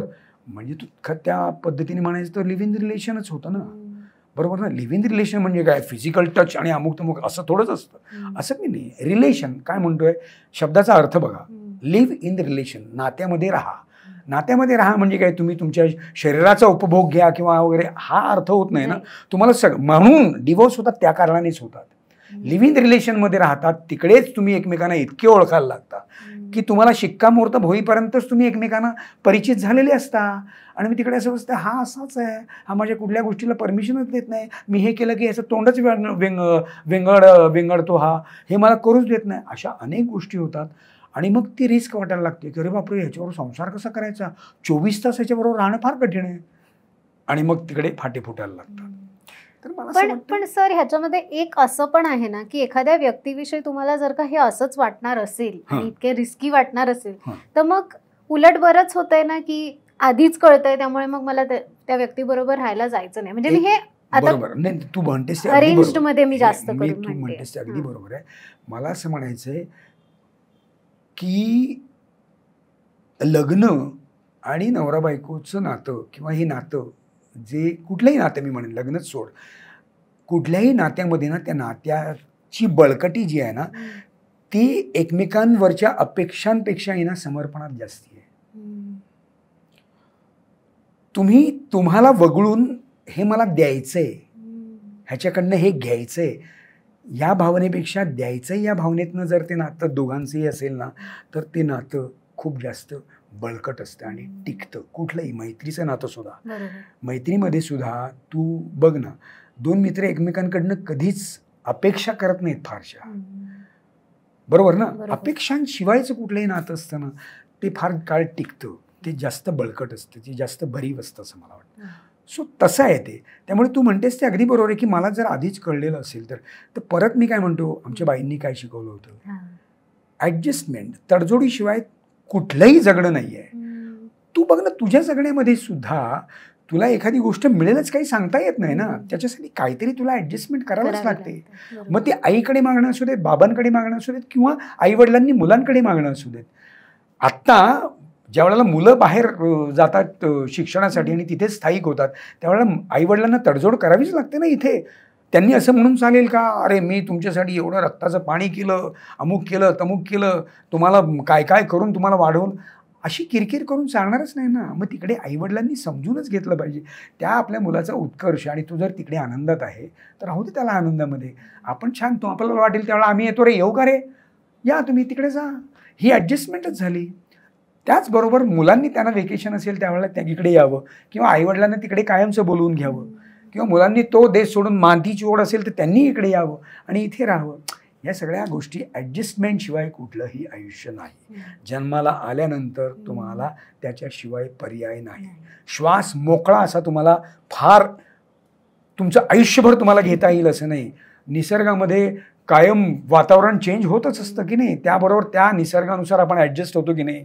म्हणजे निसर्गच आपल्याला शिकवतोय की तुम्ही ॲडजस्ट करा बाबा, ॲडजस्ट केलं तर तुम्ही जगाल, नाही तर नाही जगू शकणार. किती छान सांगितलं सर. म्हणजे मला माझ्या प्रश्नाचं उत्तर खरोखर एकदम आणि असं पटेल असं मिळालं की ॲडजस्टमेंट्सना पर्याय नाहीये. मग त्या ॲडजस्टमेंट करू वाटतायत का त्या माणसाबरोबर हे बघणं. एक्झॅक्टली. मला असं म्हणायचं की तुम्ही शोधतानाच असा माणूस शोधला, तुम्हाला मिळाला, सापडला की नाही, की मग त्याला सोडू नका. तुम्हाला ज्यावेळेला असं करतो की अरे खूप छान हा जुळवून घेतोय, जुळवून घेणं आपल्याला काय होतं माहिती आहे ना, मी म्हणेन ते सगळं झालं पाहिजे असं ज्या वेळेला होतं ना तिकडे त्यावेळेला प्रॉब्लेम होतो. हा मी म्हणतो त्याला खूप जुळवून घेतोय, छान जुळवून घेण्याची जी बघ ना त्या शब्दातच किती छान आहे. हा खूप छान जुळवून घेतो. किती हळवा शब्द आहे, किती हळुवार शब्द आहे. ते पाहिजे, हळवं पाहिजे, नाताना असं खूप हळुवार पाहिजे, मजा येते. सर मी शेवटाकडे येते आता. आपला हा इंटरव्ह्यू खूप छान रंगलाय. मला असं वाटतं की किती अजून गप्पा मारावे आणि किती नाही, पण तुम्हाला प्रयोग आहे आता पुढे, त्यामुळे तुमची एनर्जी एवढी तुम्ही आता इथे खर्ची केली तर तिकडे प्रयोगाला तुम्ही. आणि मगाशी तुम्ही म्हणालात की तुम्ही प्रयोगाच्या दिवशी शक्यतो बाकी काही टाळता, त्यामुळे मी लकी आहे की तुम्ही आज मला इथे इंटरव्ह्यू द्यायला आलात. सो नाही, हे पण मी तयार झालो कारण खूप मनातलं शेअर करायचं होतं, खूप मन मोकळं करायचं होतं, म्हणून ते मोकळं झालं की आणखीन प्रयोगाला जास्त मजा आली. How sweet, how sweet. आता बकेट लिस्ट मध्ये काय? मी काय तुला मगाशी सांगितलं, जसं रिस्क माझ्या आयुष्यात कुठली नाही तसं बकेट लिस्ट देखील ना माझी खूप रीती आणि रिकामी आहे. मी काहीही डोक्यात ठेवून माझा दिवसाला सुरुवात करत नाही. बेसिकली मी उठतो आणि माझ्यासमोर जे येतं त्याचा खूप आनंदाने स्वीकार करतो. मग ते वाईट असेल, चांगलं असेल, व्हॉट एव्हर, आणि मी माझ्या दिवसाची सुरुवात करतो आणि मी ठरवतो की मला खूप मस्त दिवस माझा जायचा आहे आणि तो जाणार आहे आणि तो मी घालवणार आहे. त्यामुळे बकेट लिस्टमध्ये आत्ता साठी म्हणजे ह्या जुलैमध्ये 60वा लागेल मला, 59 कंप्लीट होईल. सो मला काही आता अपेक्षा काही नाहीयेत हां वेगळ्या. आता काही खूप छान छान भूमिका याव्यात वाट्याला आल्या तर खूप छान पद्धतीने करेन मी. म्हणजे त्या छानच करण्याचा प्रयत्न करणार आणि त्या छान म्हणजे काय, ते मला छान वाटतील तो तर भाग आला, पण लोकांना खूप छान वाटल्या पाहिजेत अशा पद्धतीने प्रयत्न करणार मी. आणि गेल्यानंतर मी जेव्हा नसेन त्यावेळेला लोकांना सांगेन, या मस्त होता माणूस, एवढं म्हटलं खूप झालं.